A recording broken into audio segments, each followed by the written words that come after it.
All right. Hello and welcome everybody to the Fit Pro Show. David back with you. You've seen Emily for the past few weeks, but I am happy to be back from Mexico. Had an awesome wedding, had got to like catch up with family and friends. It was amazing. So really thankful to Emily and Jason for kind of keeping that conversation going. I was even a little under the weather last week and fighting off some illness. So they got to finish their conversation that they had, and I got to tune into all of those, and it was really great. So I'm thankful for that, and I'm glad to have you guys on today. We are now in the thick of TechMan Try, and Emily and I thought it was a good opportunity to talk about some of the variables that we deem important when doing endurance training, doing strength training, fueling for those events, that kind of stuff. So I wanted to get started off. Emily, stop me if you want to get into something else, but I wanted to start off kind of with that concurrent training model and talking about resistance training and endurance training, especially I know a lot of people are doing TechMan Try and they're focused on more of the cardiovascular health and performance. So I thought we'd start off there. What do you think? Yeah, that sounds like a great starting point. Cool. So we'll get into it. Like I said, when you're training both resistance training and endurance training, we call it concurrent, and it can be a really great thing because you can kind of get the best of both worlds. Weight training, as we know, can greatly enhance a lot of different factors with performance and health. So when we do concurrent training well, then a lot of good things happen. When we do it poorly, it can be suboptimal to just downright catastrophic. It can be really bad if you do it the wrong way. So that's why we're going to talk through some of this stuff. So one of the tips and one of the questions, I guess, that we can get into is first, why train with weights? Why resistance train? And hopefully, if you've been following some of our stuff, you have some type of answer to that. But if not, I got a list for you. I mean, there's all kinds of reasons why I strength train and why I love personal training, because it's good for your health, aesthetics, and pretty much every athletic endeavor, pretty much all sports, especially when you train for strength. It can improve that like movement economy, so how fast you're going, and decelerating too, and then just your ability to be explosive and stay away from injuries because we're strengthening those bones and joints and muscles. So there's a lot of good stuff that goes on, and kind of linking it into the conversation that Jason and Emily were having. It improves your body composition as well. So you're promoting that fat loss, and then you're going to decrease the muscle loss when you're dieting. I say it that way because you can obviously train and eat to gain muscle, but most people want to lose some weight. And so if you're on a kind of caloric deficit like they were talking about, you can decrease that amount of muscle loss when you're dieting, or even sometimes maintain that strength and muscle level. So those are some of the main points there. But I guess another question that I hear from folks, if they're doing a bunch of cardiovascular, and I'll shoot it to you, Emily, is maybe like how often they should be training as an endurance athlete or as someone focused on cardio. How often should they be implementing like weights and stuff like that? Do you have an answer to that? I normally say like 2 to 3 times a week. Mhm. It's usually my suggestion. And just going off of everything that you said, David, like Yeah. I think a lot of people, especially in TechMan Try or if they're training for a triathlon, um, you'll get a lot of people saying, well, why should I strength train? And they're like, it's all cardio, it's all cardiovascular training. So why should I strength train? And I think one of the biggest things is kind of putting into perspective that, okay, you have the swim, bike, and the run, right? And there's other portions of your body throughout those movements that you're going to be utilizing that you need to strengthen. So for the swim, for example, you should be looking at back, shoulders, arms, and kind of that mobility of the trunk. And then the bike, obviously, quads, glutes, hamstrings, and then kind of stability in that trunk and chest area. And then for the run, obviously strength and legs, of course, and then mobility kind of through those hips, stability through trunk and shoulders. So um, it's important to keep all those muscles that you're going to be utilizing through that cardiovascular training strong, if that makes sense. I think that's kind of like the easiest way to tell folks about it, because yeah, I've had a lot of runners or triathletes just kind of argue with me on that fact. And so kind of breaking it down and explaining like, you need your legs to be strong in order to keep going, to have that endurance. So it's kind of just, it goes hand in hand. So back to your question, yeah, I would say 2 to 3 times a week. And, you know, we'll talk a little bit later, I'm sure, about planning and being organized with that. But yeah, that's what I would suggest. How about you? Yeah, just first to note, yeah, I get that pushback sometimes if somebody's super into weight training too, and you're like, hey, doing some cardio is going to be great for you, and you Right. get that pushback there, and Yeah. obviously when the tables are turned. But from an endurance person, trying to get them to do a little bit, I basically say in less words what I did the introduction. Anyone that's interested in health, longevity, sports performance, looking better. Like if you want one of the, I want all those things. So if you want at least one of those things, you should be resistance training in some capacity.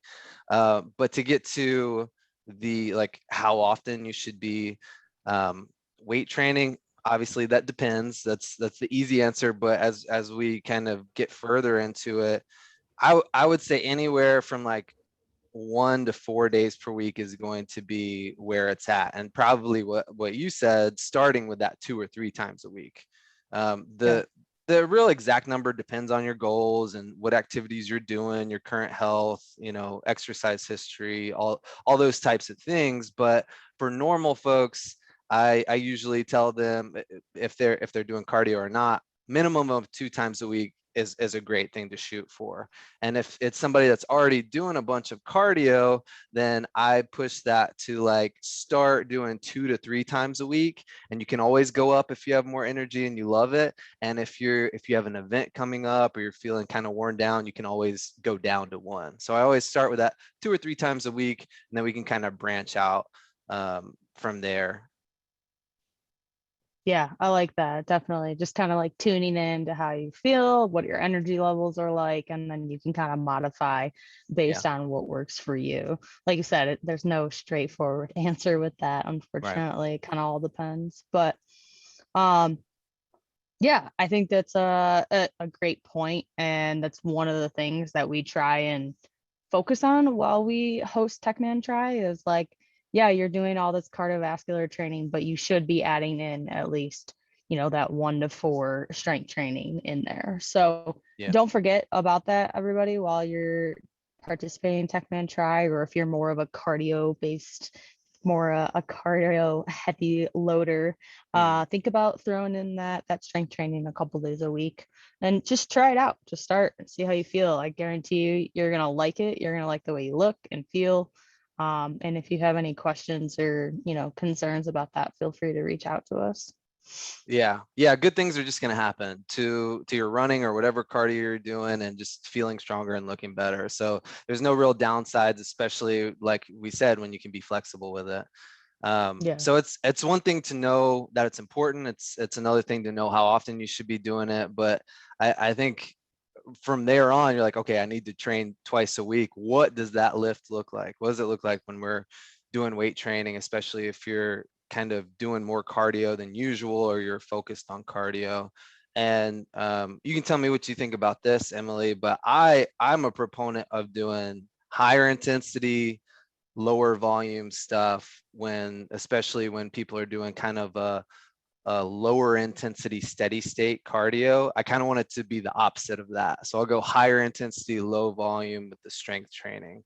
Yeah. Just because with like the high volume lifting, as you know, but for everybody listening, if you do multiple sets at a pretty good intensity of like hypertrophy stuff, 8 to 12 reps. That's an awesome stimulus for like muscle growth, but it also brings a bunch of fatigue that you're going to carry along with you throughout your day into your run or your ride or whatever you're doing. And then if you go into the endurance stuff, it might make a lot of sense. Okay, I'm doing this endurance cardio, I should just do endurance weight training too. More is better, right? Unfortunately, that's not always how it works, because when you have a lot of reps, let's say like 1 to 2 sets of 15 to 25 reps, you're basically getting the exact same stimulus as when you're doing your cardio stuff. It's just less specific to the actual cardio. So for me, I like the high intensity kind of working on the heavier weights. If somebody's doing the barbell basics or things like that, 1 to 5 reps, even into some like plyometric work and stuff like that in a similar rep range. What do you think about that? Yeah, definitely. That's I completely agree with that. It just makes sense the way to do it. And like you said, Mhm. like your levels of fatigue, like you're gonna walk out of there tired but not exhausted, where you're not going to be able to wake up tomorrow and not do your training the way you want to do it. Right. And I think that goes into like one of the other things I kind of want to talk about is like just planning. So Mhm. getting organized. So, first thing, we sent out a calendar, and kind of just give suggestions of like how many miles you should be training biking and whatnot.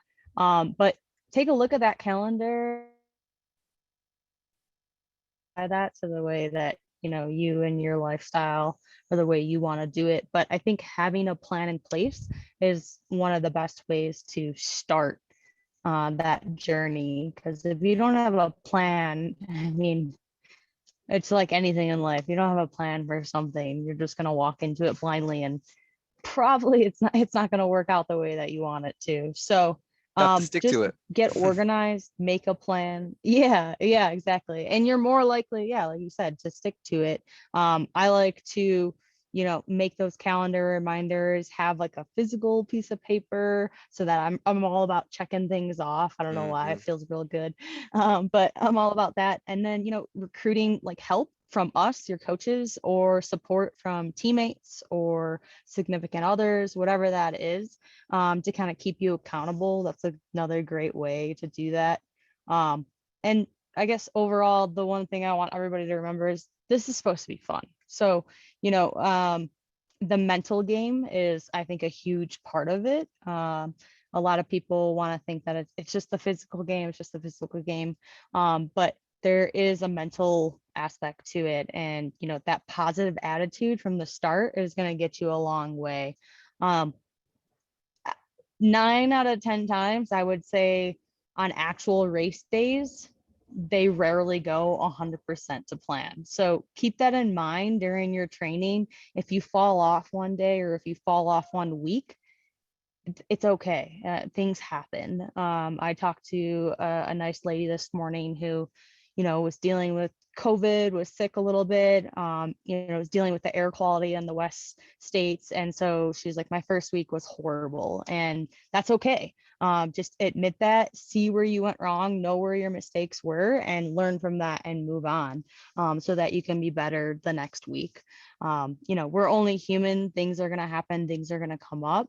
But just stay positive, reward yourself, and have a plan in place, because that's definitely going to get you in the long run to that finish line. Yeah, it's gonna keep you in the game for sure, and more consistent.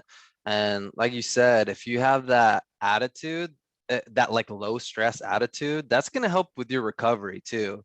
Because if Yeah, you're holding on to all this tension throughout the day and you feel bad because you got off to a bad start or whatever, then you're gonna carry that around with you. And I always tell people, if they're dealing with stuff, save that fire for your workouts and go yeah, blow off some steam. I love doing that. If you're uh-huh, dealing with something, go out, get after it, burn some calories, get more fit, and use it to your advantage.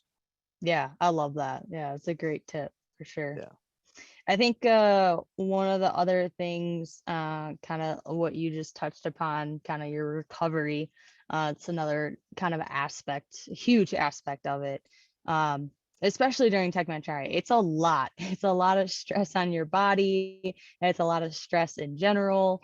And so I think along with planning and staying organized, you also need to plan in your recovery days. So not saying that is go sit on the couch and eat ice cream and a bag of potato chips. Maybe it's days of lower intensity stuff. Or, you know, taking a look at your sleep, making sure we're getting that, you know, 8 to 8.5, 9 hours, whatever, you know, that works for you. Make sure you're getting that amount of sleep in, because you're going to be tired. You're doing a lot on your body and your mind. So just make sure you're properly resting yourself. And then also think about your body itself. So, you know, lots of myofascial release, maybe some massages, stretching, all of that mobility work, all of that is going to, in the long run, help you get to that finish line. I've heard from a lot of folks just kind of running this the past 2 years, they'll get to like week 3 and their legs are just completely shot. And 9 out of 10 times, they're not doing any of those recovery activities in between their big trainings. And so, and another one of those kind of recovery is fueling, which we'll talk about in a little bit. I want to kind of keep that separate, but nutrition and water, that's another huge aspect of your recovery. So plan that in along with your training. So plan in, you know, what you're going to do for recovery. I'm going to stretch in myofascial release for 20 minutes each day or whatever it is. You'll find great consistency in training.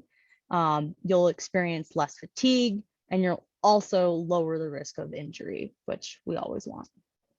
Yeah, so some of those basic numbers that Emily just went over, when you're emphasizing the proper rest, you talk about sleep at night, that 8 is a big number. Maybe it's somewhere in the 7 to 9 spectrum, right? But like think about getting that 8 hours of rest. Think about getting at least 10 minutes of some type of stretching, myofascial release, whatever you enjoy, whatever you can actually do, then do it. And then the full rest days, I know I do really well when I have 2 full rest days, because I go really hard when I'm not resting. But then there's also times where you're going to have a big session, like she was saying, then maybe the next day you have a smaller session, and that kind of undulates over time, so you're not just in the red all the time. So think through those things, and yeah, it's going to help you a lot alongside what we're about to talk about, kind of fueling your body. Yeah, definitely. So on that point, I know this week we did send out a nice handout about fueling yourself for training, which Jessica Green, shout out to her, helped us kind of create. So I guess just kind of like your training, maybe think about planning out your meals. I know this kind of ties into a lot of what we talked about in the past couple of weeks of like planning stuff. So it's a lot easier to sit down on a Sunday and plan out what you're going to eat for the next week, so that you can focus more on your training rather than having kind of that nutrition side of it be another stress factor and something you need to worry about. Because ultimately, if you don't do this, if you don't eat and refuel yourself and hydrate yourself, you're not going to be able to perform at the peak that you want to. It just goes hand in hand. We have to refuel ourselves.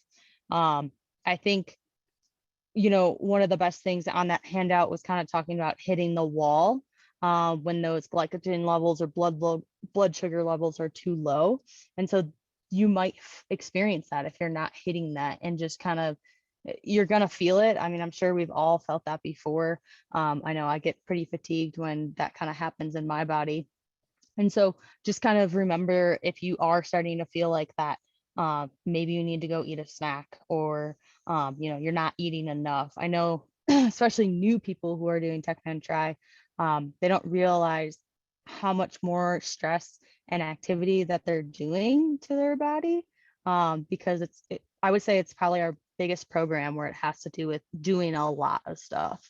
And so it kind of just depends on what your training days look like. I think, you know, the duration, intensity, and kind of the type of what you're doing.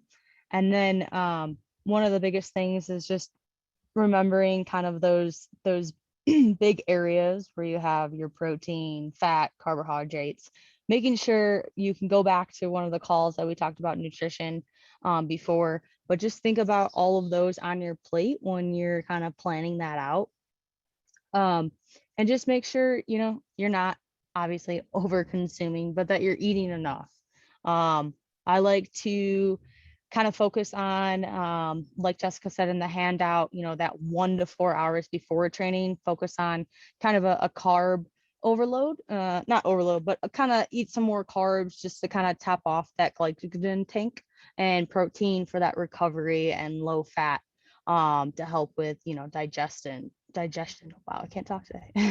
But for training sessions that, are gonna last more than 1 hour, um, fuel soon and fuel often to help with that sustained injury. So I always like to do about every 30 minutes or so. Um, After training, definitely aim within 30 minutes. This is when, your muscles are most ready to reload and respond. So kind of that key window to kind of refuel yourself. And then hydration. I mean, hydrate every day, before, during, and after training sessions. You see me throughout this whole talk, I'm just grabbing my water.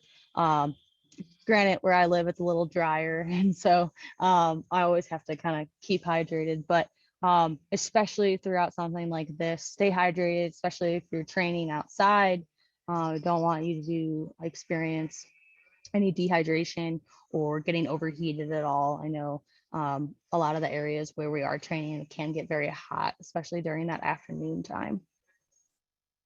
Yeah, so I agree with 100% of what Emily just said, and I'll probably just add little bits and pieces. That was wonderful. But when I think of cardiovascular training, I think of what she was just hitting on: carbohydrates and hydration. Those are the things I think about. And with the actual like endurance athletes that do that, they have intra workout carbohydrates during competition too, because Mm. it's long distance, it's high volume. She talked about, if you get to that 1 hour mark, think about these people getting to the 3+ hour mark, right? And so, although when from a health perspective, having, those simple sugars sometimes is deemed a bad thing, especially if we're not moving enough. If you're moving a lot, you're going to need enough carbohydrates for that quick energy, for that glycogen storage that we just talked about in your muscles, so your performance doesn't suffer while you're training, or just like throughout the day. You don't want to have that brain fog. We still have stuff to do, right? It should be something that's energizing you, so you have that energy throughout the day and you're not feeling run down. So I mean, carbohydrates make up the highest percentage of my personal nutrition, and it's because I move a lot and I kind of need them. You also need fat and protein as well. Obviously, those are for the hormonal stuff and the building blocks to your muscles. But knowing that you have to have that balance once you work out the amount of calories that you need. And again, there's 3 episodes now that you can look into about some of that stuff. But alongside those carbs, we need to stay hydrated. And there's a bunch of numbers that can be thrown out at you, the 64 ounces if you have 8 ounce water bottles or whatever. An easy one that I like to tell people that's just like a little bit higher of a number is whatever your body weight is, drink half that in ounces throughout the day. So if you're 150 pounds, just go for divide it by 2, 75 ounces of fluids. Boom, you're going to be pretty hydrated. And you can take that down if that's too much, or you can add to that, but it's a good place to start, so you have like a hard and fast number to get started with, right? And another thing, just because the body composition stuff is on the brain after listening to some of the past episodes, if you do have body composition goals alongside your endurance goals, fat should be the first thing that you cut out as far as calories, just because the carbohydrates are so important during this. Obviously different people have preferences, but if you want to optimize your approach to it, should probably come from fat. And as we talk about the kind of peri-workout nutrition too, pre and post workout and intra workout, if you take anything intra workout, you should be avoiding the fat and you should be avoiding the fiber. Again, this is a different conversation than that like general health of like throughout the day you should be getting fat and fiber, because you certainly should. But while these are really important for that general health, they're important variables, they need to be limited around that training window, because the GI distress thing, you don't want to be hopping around and feeling just bloated overall, right? So I think that's just something that we should kind of add in there too. Yeah, exactly what Jessica just said. She left in the chat box. Oh Fiber yeah, and fat while engaging in endurance activities perfect. equals a hurt stomach. And that Yep. definitely, I mean, if you've never tried it, I don't recommend doing it on purpose, but I've done it on accident before, just not planning out my meals right. And yeah, I get the worst stomach ache. So keep that in mind, everybody. And if you have more questions throughout your training with all of this, Jessica's a great resource to reach out and set up a one-on-one with her, just to make sure that you're getting enough, and make sure you're energized throughout the day and waking up the next day ready to continue on with training. Um, I think one of the last components, and I mean, I don't talk about it too much because I don't have much experience in participating in triathlons, but one of the things I've learned from Christy Kearns, who's participated in a lot before, is training in comfort. So, and this is not to say you need to go out and buy the highest quality of, footwear, the best bike or whatever it is, but it is something to keep in mind because, if you go out for a 30-mile bike ride and, you don't have your bike set up properly, or you're not wearing proper shorts or shoes or whatever it is, something's gonna happen, and then that's kind of deteriorate from your future training. So some of the things that she suggested, is making sure to properly set up your bike the right way, so that you're kind of ergonomically set up correctly, and also to make sure you're not hurting yourself. Pretty sure we have an awesome video that we recorded last year on how to set up your bike, so we'll throw that in the teams page following this call, in case you want to check that out. I know chafing is kind of an issue too. So just think about those components, especially when it comes to running too. If you've been running in the same shoes for a year, go and buy yourself a new pair of shoes, please. You deserve it, one, and you need to. That is probably one of like the biggest things people miss. I love when folks come into the gym and they're like, yeah, I've been wearing these shoes for 2 years, and I'll take them off their feet and I'll show them how worn they are. And I'm like, well, no wonder your feet are hurting, or your knees, or whatever the case may be. But your body's, a chain, and we should be taking care of it. So not saying to go buy, $300 pair of shoes, but if you have been in your shoes for a long time, go out and buy yourself a new pair, if you can afford it. But those are just some things to kind of think about, along with kind of like overheating and stuff. Make sure you're wearing sunscreen. If you can wear a hat, make sure you're wearing a helmet when you're biking. All of those things, they kind of keep you comfortable and safe. Because like I said, you have a long way ahead of you to finish this program, or just to finish that race in general. So just make sure you have everything that you need. And since we're talking about some of the logistics stuff, all of those are going to help you just perform better and move better. That's what it kind of comes down to, right? So whether it be how you're running, or your setup while you're biking, or when you're doing that resistance training, using that proper form and full range of motion, all the things that Emily just said are going to help you with that, and just help you be more comfortable as you kind of get out of your comfort zone, if that makes sense. So yeah, all of those are something to keep in mind. And then since we got back into training, the last point too is people ask me, what should I do first too, right? Cardio, should I train resistance training, which one? I always, really quick answer, I always say whatever you're prioritizing, that's what's going to come first. If you're a bodybuilder, you're going to lift first. If you're an endurance athlete, you're going to run first. And we have cube fit classes and stuff like that. You might split cardio session early in the day and strength training later in the day, or just get those little small exercise snacks, as we've called them before. And like I said, if you do end up doing doubles or you do more on a certain day, emphasize that proper rest, nutrition, and hydration, like we were just talking about. Yeah, absolutely. And good luck. We're always here for you if you guys ever need anything. So feel free to reach out. Yeah, absolutely. Awesome. Thanks everybody for joining. Really excited that TechMan Tri is going on. Really excited to be back full force with everybody too. And like we said, we'll post some of that information on Teams, and we'll be back at the same time next week. Thanks, y'all. See you, everyone.